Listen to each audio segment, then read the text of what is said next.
Labas vakaras. Eteryje Faktų tyrimų biuras. Šiandien laidoje kalbėsime apie kraupią realybę – prekybą žmonėmis. Jaunos ir gražios merginos pastaruoju metu itin dažnai tampa nusikaltėlių taikiniu. Jos apgaulės būdu suviliojamos, išvežamos į užsienį ir parduodamos kaip lėlės. Užsienyje lietuvaičių laukia žiauriausi kankinimai ir prievartavimai. Perspėjame, kai kurie vaizdai gali šokiruoti. Jisai per veidą ir į sieną trankė savų mėlyną galvos iki kojų. Jau būnant pasiruošus, persibiau savo veną. Negali nieko padaryti, bet tu užrakintas, tu esi prekė ir viskas. Norisi pastatyti prie sienos ir juos sušaudyti. Yra nesveikai žmonės, yra įsigimėliai.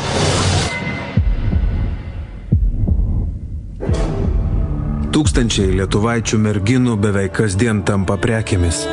Jos išvežamos į užsienį ir tarnauja sekso industrijos verslui, išprievartaujamos, žeminamos ir kankinamos. Spastai, iš kurių retai kuri pabėga gyva. Tų atvejai, kada vieną nusikaltusią pasodino ant kėdės, pripylė reiškia, skiedinio, cemento skiedinio į kiberą, atnešė, įdėjo kojas, užbetonavo. Ona Gustienė. Dingusių žmonių šeimos paramos centro direktorė. Ir kitos turėjo stovėti ir žiūrėti, reiškia, kaip baudžiama nusikaltusi, kuri kažkur ėjo, kažką tai darė ne taip, gal norėjo tiems klientams pasakyti, kad ją išgelbėtų. Ir paskiau ta mergina buvo surišta ir nuvežta įmesta į upę. Tai buvo pamoka visom, kad nesielgtų netinkamai, kad būtų paklusnios prekės. Šios prekės tai gražios, jaunos, dažniausiai nuo 17 iki 23 metų lietuvaitės.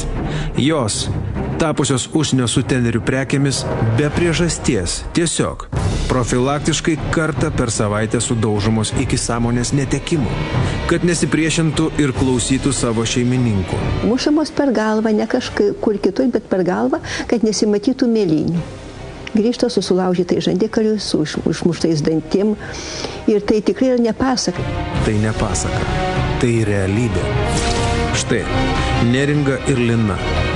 Jos taip pat, kaip prekės, buvo išvežtos ir parduotos. Jos turėjo tenkinti albanų gyvuliškas aistras.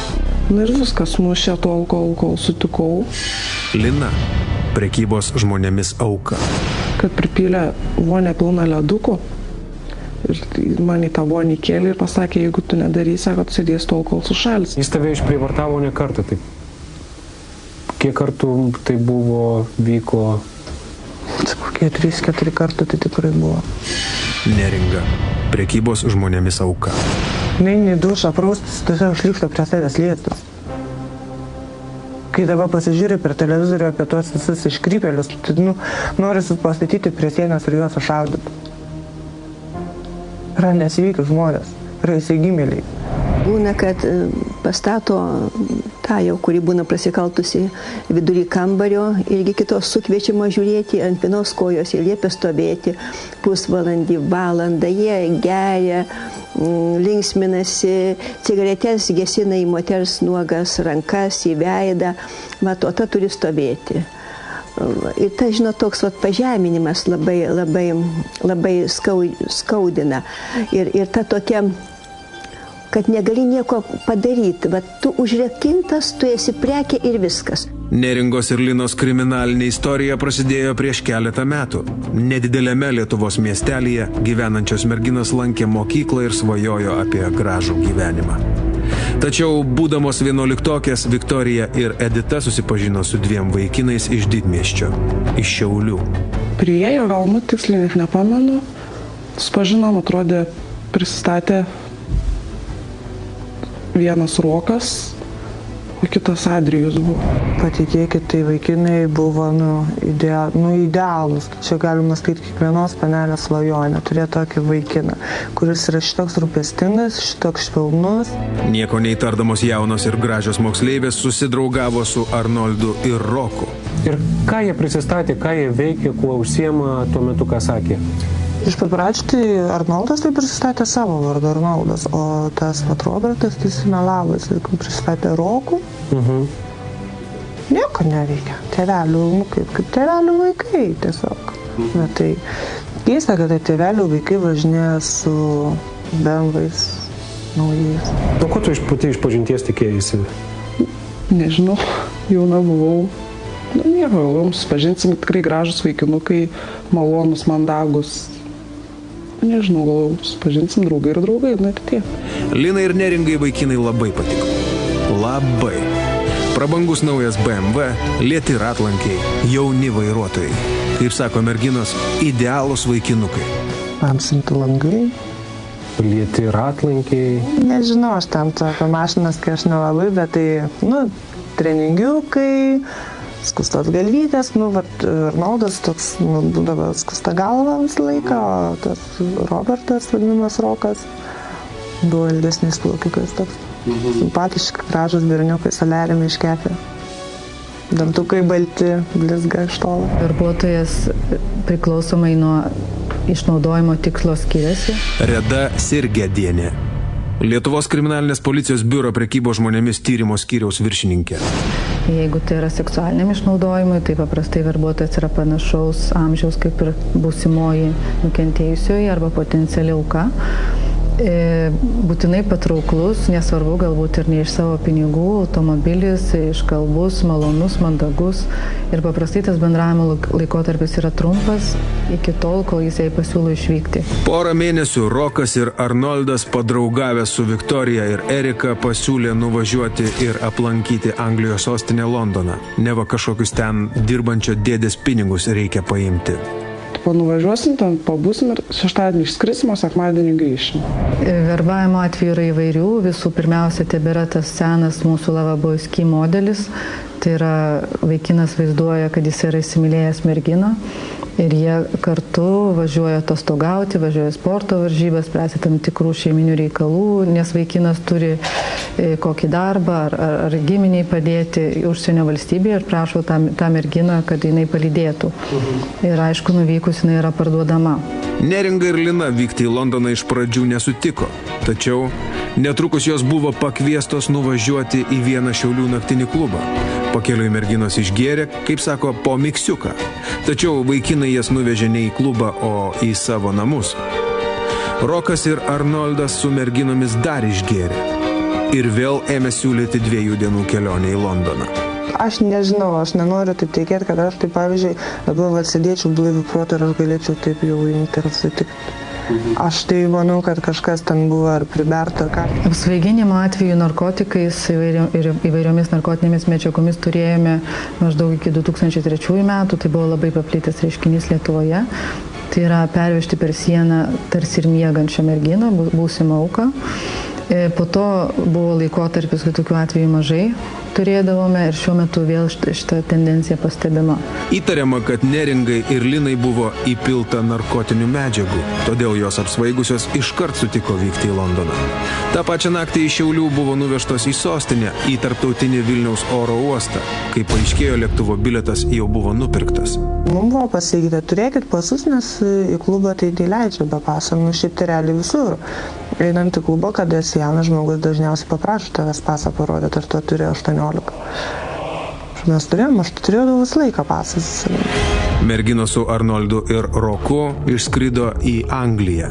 Anglija yra viena iš tų valstybių, kurioje iš tikrųjų sekso industrija yra plačiai išplėtota. Ir vėlgi dėl tų pačių pajamų. Neringa ir Lina, pasitikėdamos šios kelionės kompanionais, neįtarė, kad atiduodamos žaviems vaikinams pasus, iškart tapo prekėmis. Mums buvo pasakyta Londone oro uoste, kad čia labai vagiami yra pasai. Turėjo tokią tašelę per petį, tos, kaip dabar tas mažytės tašytės. Ne, Arnoldas ar Robertas, dabar bijau pameluoti, kažkuris iš tų turėjo tą tašelę. Sako, mes visi susidedame į vieną krūvą, sako, čia aš prie savęs laikau, tai kad sako, o taip tai sako, už tokių jaunų panų, kaip jūs sako, gali pavogti, sako, mažą. Merginai pirmą kartą išvykusi į užsienį ir niekada nebuvusi, galbūt net ir kitame mieste, atiduoti dokumentą dėl to, kad jo nepavogtų, tai tarsi ir natūralu, nes tas žmogus, kuris ją vežė, įsipirko bilietus, yra tarsi jos ir globėjas tame kitame krašte. kuriame jinai nei kalbos moka, nežino, kur kreiptis, nei niekada buvusi. Lina ir Neringa į Londoną atvežę vaikinai, Rokas ir Arnoldas, merginas pardavė vietinės sekso industrijos atstovams – albanams. Suteneriai, kurie veža į užsienį, visada turi kam parduoti. Jeigu neturės kam parduoti, neveš. Tai yra paprastai tinklas su užsienio valstybėmis. Ir ten nusiperka tą moterį, ten tie vietiniai sumoka šitiem atvežusiems pinigus ir vietinių misija tuo baigėsi. Dabar jau galiu pasakyti, kad tai buvo albanų tautybės žmonės, tuo metu aš nežinau. Tamsaus gimė, juodi plaukai ir aš galvoju, kokie čia tie babajai, bet po to, kaip jau sužinau, kad tai yra albanai ir va tuo momentu aš supratau, kur aš papuoliu ir kas atsitiko. Pasak policijos pareigūnų, Albanijos suteneriai patys žiauriausi.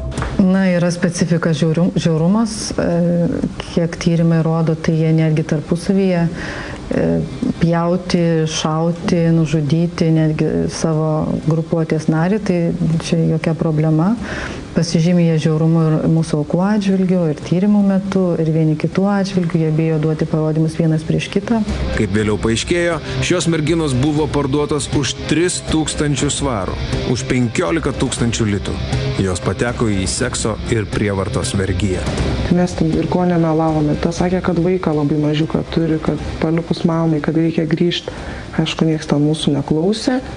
Bet sakė, taip, padirbsit biškį, atidirbsit tuos 15 000 litų. Dabar matyt, krizė irgi įtakojo kainas. Tos kainos nėra tokios didelės kaip anksčiau, tai yra būdavo iki 30 000 litų. Tai be galo daug, praktiškai rizikos jokios.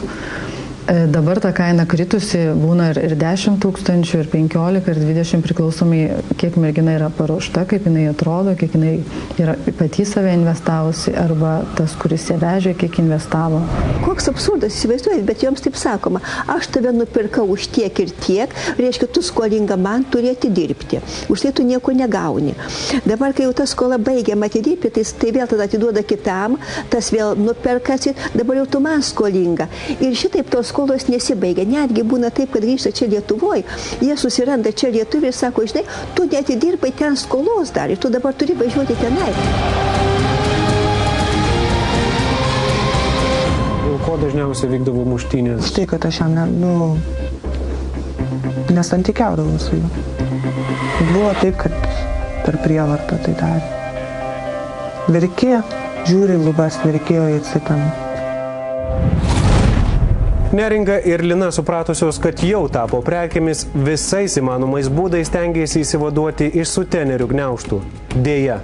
Kaip ir kada lietuvaitėms pavyko pabėgti iš Anglijos ir kas tie žmonės sugriovė joms gyvenimus?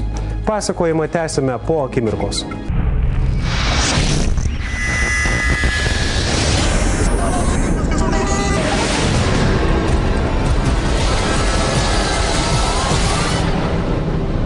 Tęsime faktų tyrimų biurą. Neringa ir Lina buvo parduotos kaip prekės vyrų seksualinių aistrų tenkinimui. Tačiau joms atsisakius tarnauti albanams, merginas per prievartą pradėta pratinti prie vergijos.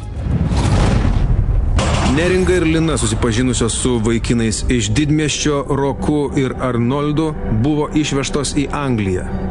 Parduotos albanams jos tapo sekso industrijos prekėmis. Lina buvo išvežta į Sheffieldą, miestelį už 250 km nuo Anglijos sostinės. Neringa liko Londone. Albanai ją uždarė į 2 kambarių butą, o kitą dieną pradėjo vežioti po didmiesčio viešnamius. Buvau vežiojama po visokius viešnamius.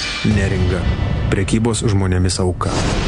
Ir man buvo sakyta taip. Ateini, paveldi duris ir sakai, hi, my name is Rita, I want job. Ir aš, aišku, o jisai stovi ten toliau su kitu ten tuo draugu savo irgi albanu ir vienu žodžiu laukia, kaip bus. Ten tos sutenerės mane pasikviečia į vidų ir klausia, bet aš kiekvienu kartu įėjus į vidų, aš visą laiką pradėjau verkti ir prašyti, kad padėkit, gelbėkit mane, aš iš Lietuvos, aš neturiu nei pasų, nieko, aš čia nenoriu tokio darbo dirbti, mane atvežė, pardavė, nes aš kažkiek kalbėjau anglų kalbą. Kokias seksualinės paslaugas turi atlikti mergina? Įvairiausias. Reda Sirgedienė. Lietuvos kriminalinės policijos biuro prekybos žmonėmis tyrimo skyriaus viršininkė. Čia irgi yra ir iškrypėliškų dalykų, kurių, sakykime, net filmuose nepamatysi, ko merginos papasakoja. Netgi yra sudaryti tam tikri tarsi ir meniu. Mes einame pietauti į kavinę, skaitome meniu, ką išsirinksime, tai ten yra tas pats su seksualinėmis paslaugomis, netgi tiek. Pirmą dieną Neringa buvo nuvežta į 2 viešnamius, tačiau nei į vieną nebuvo priimta. Ją nusipirkęs Albanas savo namuose merginą prievartavo ir kankino. Tikėjosi, kad Neringa susitaikys su susikloščiusiamis aplinkybėmis. Jisai vieną dieną parvažiavo iš kažkur, jis, kaip užrakindavo duris, nes manęs niekur neišleisdavo. Jis parvažiavo, parasineša maišelį ir iš to maišelį užtraukė, įsivaizduokit, kaip yra tas mažytis toks maišiukas, koks tas mažytis, su rankinėliam tas toks permatomas maišelis, pilnas prezervatyvų ir sako, čia tau. Neringos draugė Lina kitame mieste, Šefilde, taip pat buvo kankinama, mušama ir prievartaujama. Turi veidą ir į sieną trankė, savų mėlyną galvos iki kojų. Lina, prekybos žmonėmis auka. Taip kaip tik sugebėjo, tai tiek davė. O tu priešinaisi, tu prasme, bandėjai kažką? Tai priešinaus ir stūmiau ir kuo tik nedariau, tai ką aš atsigėdęs. O jeigu mergina nesutinka teikti seksualinių paslaugų, jinai yra mušama. Ir yra arba Rusija nuo kitų tiesiog izoliuojama arba paliekama tame kambaryje, kur jinai turėtų teikti. Priešingai nei Neringa, Lina nebuvo vežiojama po viešnamius, ji buvo ištempta į gatvę, dirbti eilinę prostitutę. Mergina lydėjo albanų prostitucijos verslo bendrininkė lietuvė Vilma. Kaip paaiškėjo, ji jau keletą metų dirbo su albanais. 20 svarų 5 minutės. Ir ką reikėjo daryti? Nieko mėgoti su juo. Jisai pasitenkino, apsukišėjim 5 minutės, viskas ilgiau nei biški. Nes jeigu ten jisai ilgiau, automatiškai vėl 20 svarų. Lina Anglijos didmiestyje dirbo šalia parko esančioje automobilio aikštelėje. Ten prekyba vyko taip pat kaip pas mus sostinės stoties rajone. Tuo metu jos draugė Neringa Londone buvo vis vežiojama po viešbučius, prievartaujama ir žeminama. Dėl to jie jau 2 dieną nusprendė nusižudyti. Tas buvo dėjus iki to, kad aš nuėjau vonę ir ieškojau jos skutimosi peiliuką, aš jau buvau net pasiruošus persiviau savo venas. Tu, ta prasme, jau ir tai būtum padaręs? Tai būčiau ir padaręs. Ir kas tave sustabdė? Neratau aš ten jokių peiliukų. Tačiau kitą dieną Neringa pradėjo gudrauti. Mergina suprato, jog norint pabėgti reikia įgyti albanų pasitikėjimą, kad ją paliktų vieną. Vaidinu, kad susitaikiau su ta mintim, kad jau man nieko nebelieka kas daryti. Jie taip mane išbandė. Nuvažiavam kažkokį tai kvartalą, kur didžiausiai pastatai, didžiuliai pastatai ir žmonių beveik nėra. Ir aš, kai sėdėjau gale, aš taip atsėdau ties vidurių mašinas, kad aš matyčiau priešais tą veidroduką. Ir aš matau, kaip jie išlipo iš mašinos, jie nuėjo, ir aš matau, kaip jie supranti per kampą paslinkę, žiūri, ką aš darysiu. Ar aš bandysiu bėgti, dar kažkas. Bet aš galvoju, vis tiek, dar kažkiek mąsčiau. Aš pasilinkiau, pasigarsinau muziką priekį, atsisėdus, toliau dainuoju, niunioju, galvą krypau. Aha, jie mato, kad aš nebėgu, jie kažkokį gal pasitikėjimą įgyja, gal, kad susitaikiau. Kartu su albanais Neringa, nuvykus į patį Londono centrą, nusprendė bėgti. Bet jiem pasibaigė telefono, kortelė, sąskaita telefonė baigės. Ir jie išlipo iš mašinos ir nuėjo į parduotuvę ir pirko papildymą. Ir žinokit, aš jums pasakysiu, aš nepajutau pati, kaip mano rankas atidarė dureles ir kaip aš pabėgau. Tu prasme, iš mašinos. Ir kur tu bėgai? Aš kaip išbėgau iš mašinos, aš bėgau į tokį akligatvį. Tiesiog išbėgau ir bėgau kiemą ir žiūriu sieną ir konteinerį šiukšlių sustatyti. Neringa buvo pasiryžusi pasikasti po konteineryje esančiomis šiukšlėmis ir būti ten, kol suteneriai jos nebeieškos. Ir aš kaip pribėgau prie to konteinerio ir tie namai, tarp namų toks tarpas, kad nežinau, ten turbūt katė tilptų, bet ir aš tilpau. Ir aš per tą tarpą išlindau į gyvenamų namų kvartalą, į kažkokius tai arimus, ten daržai, sodai žmonių. Ir aš pradėjau bėgti tais sodais, beldžiausi vienas duris, niekas netidarė ir po to pasibeldžiau kitas duris, atidarė močiutė, aš atsiverkus, vėl šūkiu, please help me, call police, men will kill me. Garbaus amžiaus londonietė Neringa priglaudė. Ir mane stvėrė už rankos, nepameluosiu, žinokit, tikrai gal po kokį 10 spinų jinai užrakina tas duris. 10 spinų tai tikrai buvo. Ir jinai visų pirma klausė, tau kažkur skauda, tu alkana, tu nori valgyti, ten gerti, dar kažkas. Aš paprašiau kavos stiprios, aš tuo momentu rūkiau, paklausiau, ar galiu išeiti parūkyti į sodą, bet mane leido netgi kambarį rūkyti, kad tik mane apsaugotų. Paskambino policija ir per kokias 5 minutės prisistatė policija. Kraupus Neringos sapnas baigėsi. Jos draugė Lina po keletos dienų taip pat nusprendė rizikuoti ir bėgti. Ir paskui, kai 3 dieną ar 4 jau nesaugojo, jie kažkaip pas draugus išėjo, išėjau su Vilma vieną pasivaikščiot, tai paskui Vilmai, kad ne, puolė mane mušt tam parkiukė, aš pradėjau šaukt ir mane moteris iš takso išlipo ir mane apgynė. Juodaodė moteris. Netrukus visa ši istorija buvo papasakota Anglijos policininkams. Po 5 dienų vyko teismas ir albanai, kartu su jiems padėjusia lietuvaitė, buvo nuteisti. 5 dienas teismas vyko. Čia Anglijoje vyko, ne? Tai Vilma gavo 11 metų, Tasimas 21, o Emilijanas 18. Ar 16, dabar neatsimenu. O čia Lietuvoje su Arnoldu ir Roku, kaip ten baigėsi dabar? Nu dabar, kiek žinau, apeliacinis teismas vyksta, jie padavė. Prekybą žmonėmis Lietuvoje vykdę asmenys taip pat sugauti. Prieš kelias savaitės vykusiame teisme paaiškėjo, kad Neringos ir Linos pardavimą organizavo praeityje buvusi garsi rūbų modeliuotoja Jolanta Razmienė, taip pat ir jos sūnus Arnoldas. Man nesuprantama yra, kodėl jie taip elgėsi. Tikrai patys turėdami dažnai šeimas, dažnai būna moterys šitaip elgėsi. Aš tiesiog nesuprantu. Tik vienas paaiškinimas, kad bet kokia kaina norėjimas dėlių pinigų, greitai didelių pinigų, bet kokia kaina. Kaip sako, tikslas pateisina priemonės. Jolanta Razmienė buvo nuteista 5 metams kalėjimo. Šios nusikalstamos grupuotės bendru buvo pripažintas ir Robertas Songaila. Jis Neringai ir Linai prisistatydavo Roku. Jam skirta 4,5 metų kalėjimo. Šiuo metu nuo prekybos žmonėmis nėra apsaugotas nei vienas ir pagal mūsų tyrimus ir operatyvinę informaciją nukentėjusiais tampa ir turtingų šeimų, ir vidutinės klasės šeimų, ir neturtingų šeimų vaikai, netgi jų tėvai. Gyvenimas labai baisus. Prostitutės gyvenimas yra ypatingai baisus.